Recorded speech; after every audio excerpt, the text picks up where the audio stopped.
ശബരിമല സ്വർണ്ണക്കവർച്ച കേസിൽ പ്രതികൾക്ക് ബിനാമി നിക്ഷേപങ്ങൾ.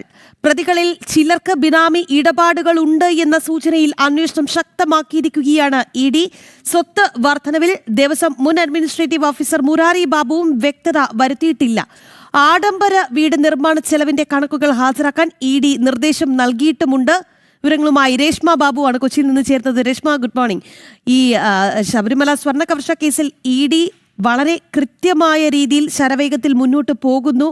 SIT അന്വേഷിച്ചപ്പോൾ ഒരു തലയും പാലുമില്ലാത്ത ഒരു സ്ഥിതിയൊക്കെ ഉണ്ടായിരുന്നു. പക്ഷെ അവിടെ നിന്നൊക്കെ മാറി ഇപ്പോൾ ഇ.ഡി. ശരവേഗത്തിൽ കാര്യങ്ങൾ നീക്കുന്നുണ്ട്.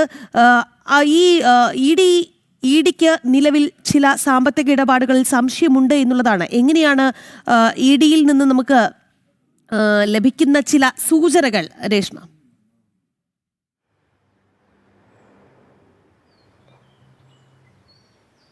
മോർണിംഗ് രാഖീം. പ്രധാനമായും ഇ.ഡിക്ക് ലഭിച്ചിട്ടുള്ള വിവരങ്ങൾ അല്ലെങ്കിൽ രേഖകൾ പ്രകാരം മനസ്സിലാക്കുന്നത് ഇ.ഡി പ്രാഥമികമായിട്ട് ചില നിഗമനങ്ങളിലേക്ക് കടന്നിട്ടുണ്ട്. അതായത് പല പ്രതികൾക്കും ബിനാമി ഇടപാടുകൾ, ദുരൂഹ സാമ്പത്തിക ഇടപാടുകൾ ഉണ്ട് എന്നുള്ളതാണ് ഇ.ഡി കണ്ടെത്തിയിട്ടുള്ളത്.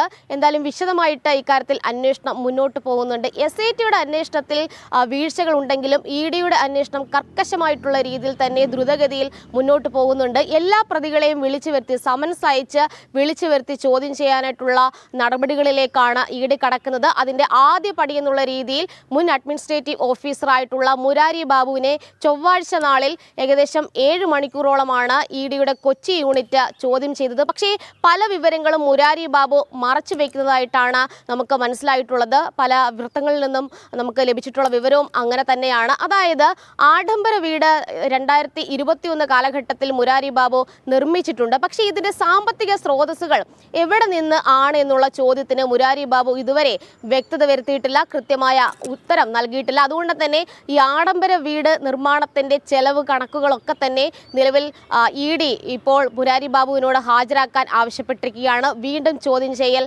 നടക്കും. ഒപ്പം തന്നെ ഈ സാമ്പത്തിക സ്രോതസ്സുകൾ, മറ്റ് ദുരൂഹ സാമ്പത്തിക ഇടപാടുകൾ ഇത് സംബന്ധിച്ചുള്ള അന്വേഷണത്തിലേക്കും കടക്കുകയും ചെയ്യുന്നുണ്ട്. 2019 മുതൽ 2025 വരെയുള്ള കാലഘട്ടത്തിൽ മുൻ അഡ്മിനിസ്ട്രേറ്റീവ് ഓഫീസറായിരുന്ന മുരാരി ബാബുവിന്റെ സാമ്പത്തിക വളർച്ച അത് സംബന്ധിച്ചുള്ള അന്വേഷണത്തിലേക്കാണ് ഇ.ഡി കടക്കുന്നത്. വലിയ രീതിയിലുള്ള സാമ്പത്തിക വർധനവ് ഈ കാലയളവിൽ, ഈ 6 വർഷത്തോളം കാലയളവിലും നടന്നിട്ടുണ്ട്. ഈ ആഡംബര വീട് നിർമ്മിച്ചതിലടക്കം, ഈ സാമ്പത്തിക സ്രോതസ്സിലടക്കം വലിയ രീതിയിൽ സംശയം ഇ.ഡിക്കുണ്ട്. അതുകൊണ്ട് തന്നെയാണ് രേഖകൾ, ചെലവ് കണക്കുകളുടെ രേഖകളടക്കം ഹാജരാക്കാനായിട്ട് മുരാരി ബാബുവിനോട് ഇ.ഡി നിർദ്ദേശം നൽകിയിട്ടുള്ളത്. മുരാരി ബാബു മാത്രമല്ല, പല പ്രതികളുടെയും ബിനാമി ഇടപാടുകളും ഇ.ഡി കണ്ടെത്തിയിട്ടുണ്ട്. വൻ ബിനാമി ഇടപാടുകൾ ഉണ്ട് എന്നുള്ളതാണ് ഇ.ഡിയുടെ പ്രാഥമികമായിട്ടുള്ള വിലയിരുത്തൽ. ഈ ബിനാമി ഇടപാടുകൾ എന്ന് പറയുമ്പോൾ ഈ അഴിമതിയിലൂടെയും അനധികൃതമായിട്ടുള്ള സ്വത്ത് സമ്പാദനത്തിലൂടെയും നേടിയെടുത്ത സ്വത്തുവകൾ അല്ലെങ്കിൽ അതിൻ്റെ പണമൊക്കെ തന്നെ നിക്ഷേപിച്ചിട്ടുള്ളത് കേരളത്തിൽ മാത്രമല്ല അയൽ സംസ്ഥാനങ്ങളിലുമാണ്. ഈ അയൽ സംസ്ഥാനങ്ങളിലടക്കം വലിയ തോതിൽ ഈ പ്രതികളൊക്കെ തന്നെ ബിനാമി പേരിൽ ഭൂമി വാങ്ങിച്ചിട്ടുണ്ട്. ഈ പണമൊക്കെ നിക്ഷേപം നടത്തിയിട്ടുള്ളത് ഭൂമി ഇടപാടുകളിലാണ്. ഇത് സംബന്ധിച്ചുള്ള രേഖകളും ചില തെളിവുകളും ഇ.ഡിക്ക് ലഭിച്ചിട്ടുണ്ട്.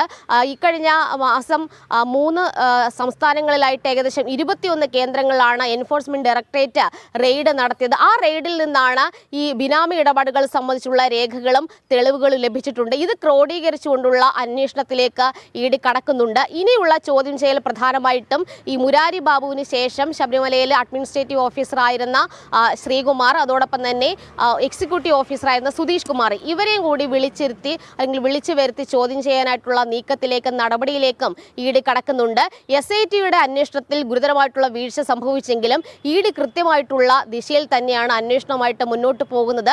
ഈ ബിനാമി ഇടപാടുകൾ, സാമ്പത്തികമായിട്ടുള്ള പ്രതികളുടെ വർധനവ്, അനധികൃതമായിട്ടുള്ള സ്വത്ത് സമ്പാദനങ്ങൾ ഇത് ഉൾപ്പെടെയുള്ള കാര്യങ്ങളിൽ കൃത്യമായിട്ടുള്ള ഒരു അന്വേഷണമാണ് ഇ.ഡി നടത്തുന്നത്. മുരാരി ബാബു രേഖകൾ ഹാജരാക്കുന്ന പക്ഷം വീണ്ടും ചോദ്യം ചെയ്യാനായിട്ട് വിളിപ്പിച്ചുകൊണ്ടുള്ള ഒരു അന്വേഷണത്തിലേക്കും ഇ.ഡി കടക്കുമെന്നാണ് വൃത്തങ്ങളിൽ നിന്ന് ലഭിക്കുന്ന സൂചനകൾ. രാഖി, വിശദമായ അന്വേഷണം നടന്നു വരികയാണ്. ഇവർക്ക് മറ്റ് സാമ്പത്തിക ഇടപാടുകളുണ്ടോ അല്ലെങ്കിൽ മറ്റ് സ്ഥലങ്ങളിൽ ഭൂമി ഇടപാടുകളുണ്ടോ, ഇതൊക്കെ അന്വേഷിക്കുകയാണ് SIT. എന്തായാലും അന്വേഷണം സമ്പൂർണ്ണമായി പൂർത്തിയാകുമ്പോഴേ ഏതെല്ലാം തരത്തിലാണ് ഈ സ്വർണ്ണ കൊള്ള നടത്തിയിട്ടുള്ളത്, ആർക്കൊക്കെ ഇടപാടുകളിൽ പങ്കുണ്ട് എന്നൊക്കെ ഇനി പുറത്തു വരേണ്ടതുണ്ട്, അല്ലേ? എന്തായാലും നമ്മുടെ പ്രധാനമന്ത്രിയുടെ ഒരു ഉറപ്പുണ്ട്.